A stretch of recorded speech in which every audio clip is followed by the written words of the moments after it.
안녕하세요. 미국 유학고스 TV 시청자 여러분들. 자, 오늘은 미래 사회에서 인공지능을 이용해서 자신이 하고 있는 일의 노동력을 줄이는 게 얼마나 중요한 일인지 그 관점에서 여러분들에게 좀 말씀을 드려볼게요. 자, 제 채널을 자세히 보시는 분들은 아시겠지만 제가 어제 하루 동안 평소에 하던 방송이랑 좀 달랐습니다. 원래 저는 방송을 어떻게 했냐면 그냥 핸드폰 딱 하나 가지고만 했었어요. 그래서 뭐 핸드폰 가지고 제가 걸어 다니거나 이동하거나 그럴 때 틈틈이 제가 느낀 거를 가지고 그냥 있는 그대로 말을 하고 그거를 그냥 별 특별한 편집 기술 없이 그냥 하나의 영상으로 만든 다음에 그냥 올리고 자막도 없었잖아요. 그렇게 했었습니다. 뭐 제가 실리콘밸리에서 일하는 바쁜 직장인이기 때문에 막 전문 방송인처럼 막 그렇게 편집하는 사람을 고용해서 그렇게 할 수가 없었기 때문에 제가 그냥 편집을 편집이라고 하기는 뭐하고 그냥 영상 붙이고 그렇게 해서 그냥 올리고 뭐 그 정도 수준이었어요. 그런데 제가 어제 딱 하루 동안 새로운 방송 기술을 한번 도입해 봤습니다. 뭐냐면 인공지능을 이용해서 그 영상에서 나왔던 말들의 자막을 자동으로 넣어주는 거예요. 뭐 딱히 제가 최근에 했던 일에 크게 달라진 거라고는 그거예요. 그건데 사실 이 자막 다는 일이 제가 왜 할 수가 없었냐면 그동안 제가 직장인이고 바쁘기 때문에 그렇게 방구석에 앉아가지고 제가 만든 영상을 올리기 전에 하나하나 자막을 달아주는 게 힘든 일이었어요. 예전에 한번 시도를 한번 해본 적이 있는데 자막을 한 영상 하나에 자막을 달려면 어떻게 되냐면 수동으로 그 제가 본 영상을 틀어놓고 1초에서는 무슨 말을 했었고 하고 타이핑하고 2초에서는 무슨 말 했고 타이핑을 하고 이렇게 초 단위로 제가 했던 말을 타이핑을 한 다음에 그거를 영상 편집 프로그램으로 자막을 입혀서 올리는 거야. 그러니까 매우 노동집약적인 그런 업무입니다. 그래서 제가 그거를 할 수가 없었어요. 그렇게 하면 제가 직장 일을 할 수 없을 만큼 노동이 너무 많이 들어가기 때문에 사실 몇몇 시청자들이 자막 좀 달아주면 안 되냐고 요청을 했었는데 제가 그렇게 할 수가 없었어요. 자, 근데 이제 인공지능 소프트웨어의 발달로 영상을 그냥 틀어놓고 인공지능이 그 음성을 듣고 자동으로 자막을 입혀주는 그런 시대가 왔습니다.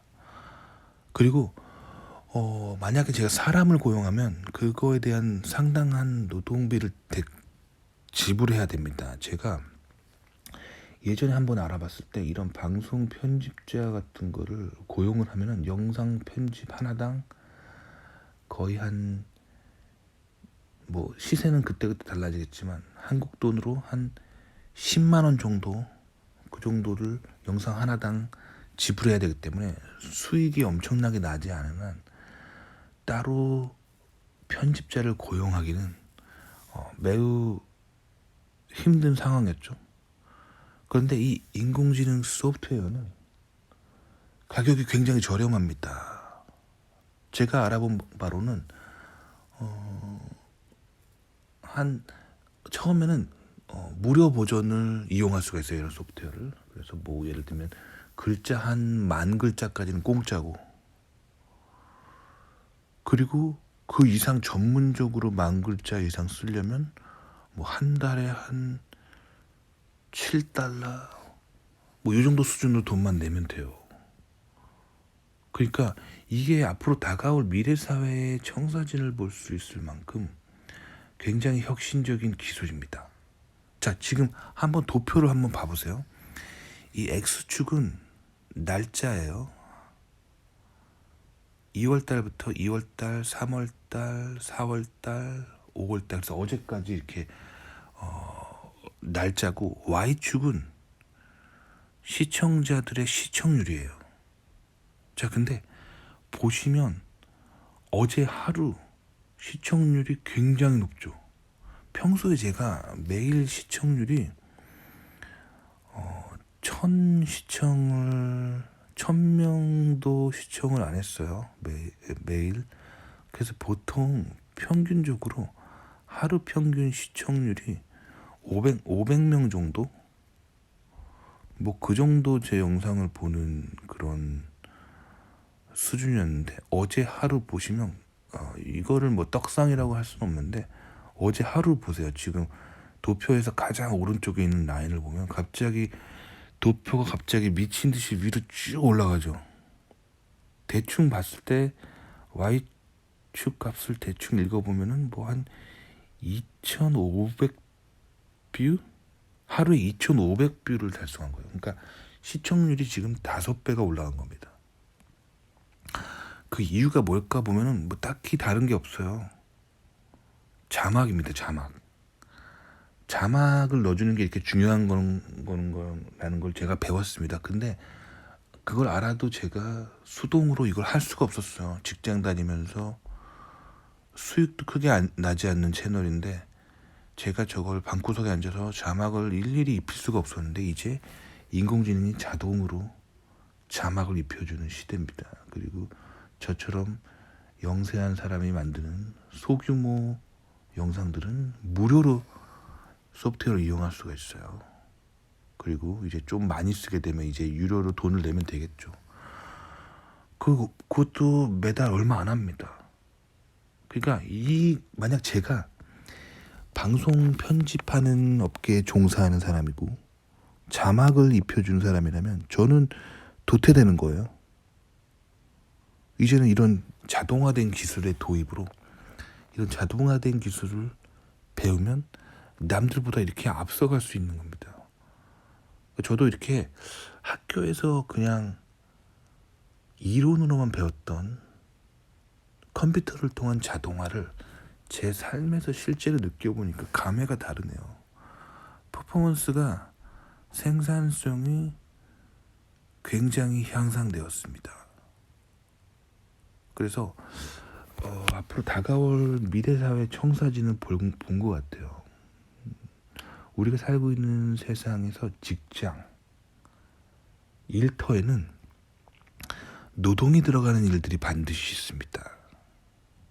어떤 서류를 만들어야 된다든지, 뭐 프린트를 해와야 된다든지, 아니면 샘플을 만들어야 된다든지, 뭐를 어디다가 갖다 줘야 된다든지, 이런 일들이 있어요.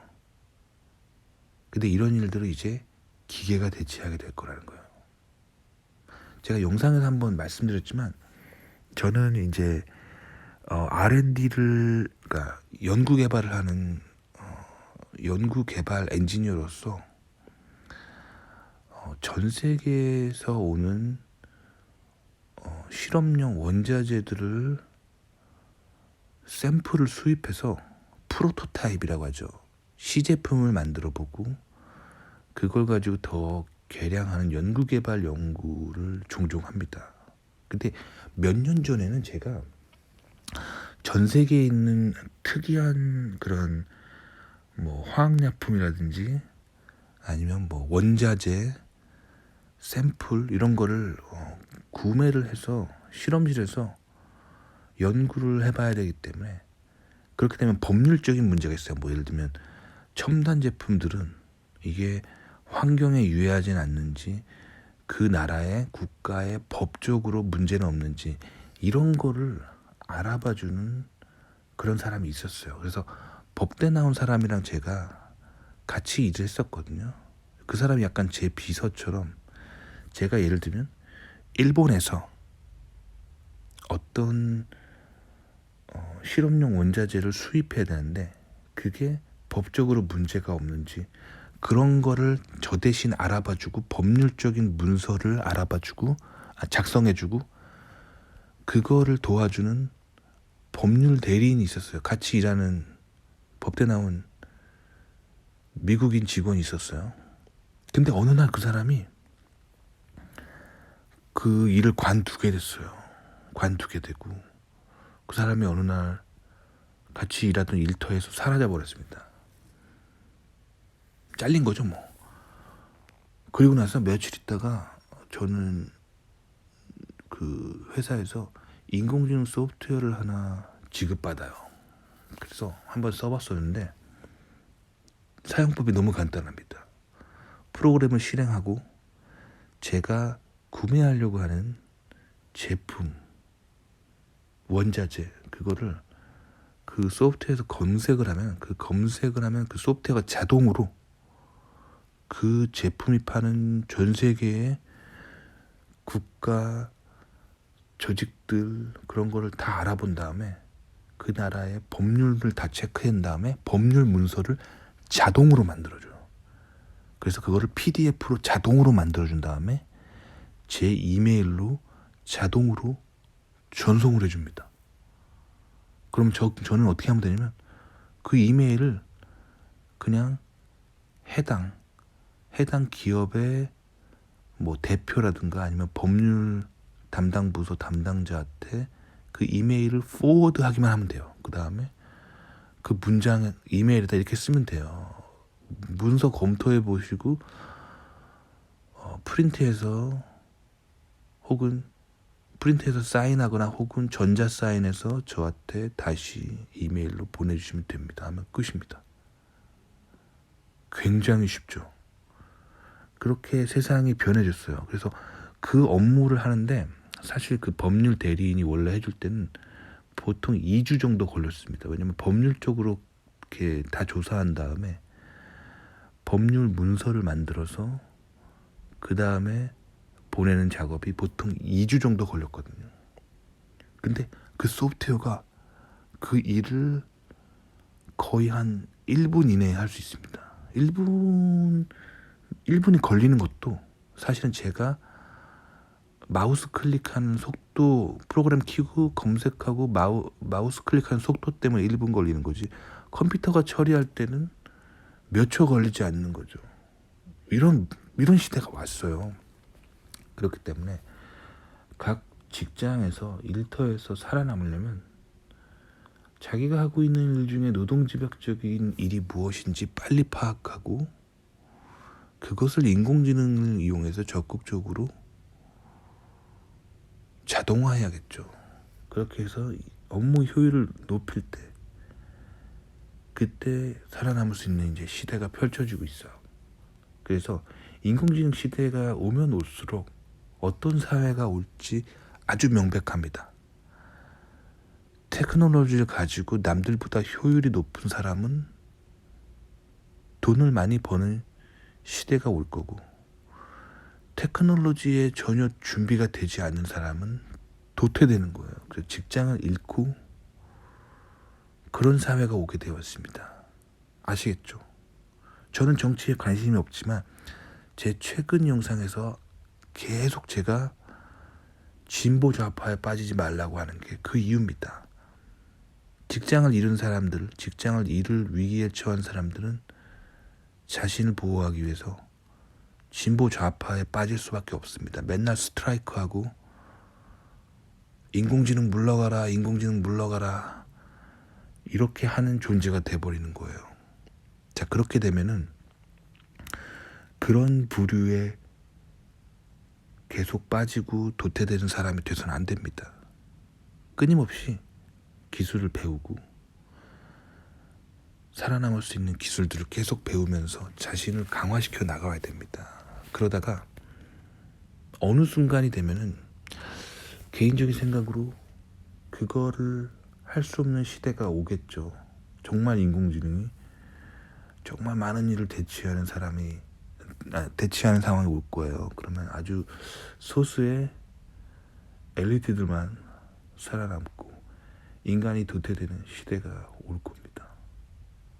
개인적으로 사회 곳곳에서 인간은 인공지능으로 인해서 편하게 살 수 있고 기본소득 받으면서 행복하게 살면 된다 라고 말하는 사람도 있지만 그렇지 않아요. 그거는 세상을, 물정을 잘 모르는 순진한 생각입니다. 과거에 조선시대에도 물건을 배달하는 택배기사 같은 그런 사람이 있었겠죠. 그때는 걸어 다니거나 뭐 좀 돈 좀 있는 배달기사들은 말을 타고 다녔겠죠. 근데 자동차가 나왔어요. 그리고 트럭이 나왔고 생산성이 매우 훌륭한 도구들이 개발되었지만 여전히 사회에서 배달로 수입을 얻으면서 사는 직종은 여전히 가난하게 삽니다. 왜냐면 우리가 살고 있는 세상의 구조는 뭔가 더 효율적인 기술을 가진 사람들이 더 앞서 나가기 때문이에요. 전체적으로 사회 생산성은 올라갔지만 사회 안에는 더 좋은 기술을 가진 사람이 더 좋은 대접을 받는 겁니다. 인工지능이 도래한다고 해서 사회 전체 생산성은 올라가겠지만 인工지능 기술에 뛰어나지 않으면 기본소득 받고 행복하게 사는 세상은 오지 않아요.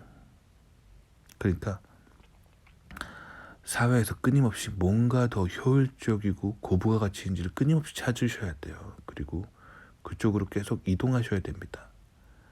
인공지능 기술 도입으로 사회 전체가 나에게 기본소득을 줄 거라는 그런 아니란 생각에 빠져 계시면 안 돼요. 아시겠죠? 그래서 제가 항상 말씀드립니다. 진보 좌파에 빠지면 인공지능 시대에는 굉장히 비참한 삶을 살게 된다라는 거예요. 굉장히 자명한 일이죠. 그래서 인공지능 시대에 저는 끊임없이 저를 자동화할 수 있는 일을 찾고 제 노동력을 계속 제거하면서 제가 창조적으로 제가 뭔가 판단을 내리고 창의적으로 할 수 있는 일에 제 자신을 더 쏟아부을 수 있는 쪽으로 계속 방향을 틀면서 갈 겁니다. 근데 사실 저는 이거에 굉장히 익숙합니다. 왜냐면 이게 미국 이공계가 추구하는 바예요. 미국 이공계는 언제나 인공지능 기술이 나오기 전부터 언제나 노동력을 줄이는 방향으로 계속 발전해 왔습니다. 그래서 미국 영토 내에서는 특허 중심적, 아이디어 중심적, 설계 중심적으로 과학기술을 이끌어가고 노동 집약적인 것들은 자신들의 조직이 아닌 혹은 미국 영토가 아닌 좀 더 인건비가 싼 곳에서 하청하는 방식으로 그걸 계속 개발해 왔어요. 이거에 굉장히 익숙하기 때문에 저는 인공지능 시대에도 사실 변화될 준비가 돼 있고 그래서 사실 미국의 인더스트리는 인공지능 시대에 준비가 돼 있습니다. 이렇게 될 거라는 걸 다 알고 있었어요. 미국의 과학자들은 몇십 년 전부터 이런 세상이 올 걸 알고 있었어요. 그리고 이미 몇십 년 전부터 준비를 하고 있었던 겁니다. 인공지능 시대에 미국의 인더스트리, 미국의 이공계는 이미 살아남을 준비가 돼 있어요. 문제는 이런 준비가 안 돼 있는 다른 나라들이죠. 오늘은 그거에 대해서 생각해 보시라고 이 영상 만들었습니다. 도움이 되셨길 바랍니다.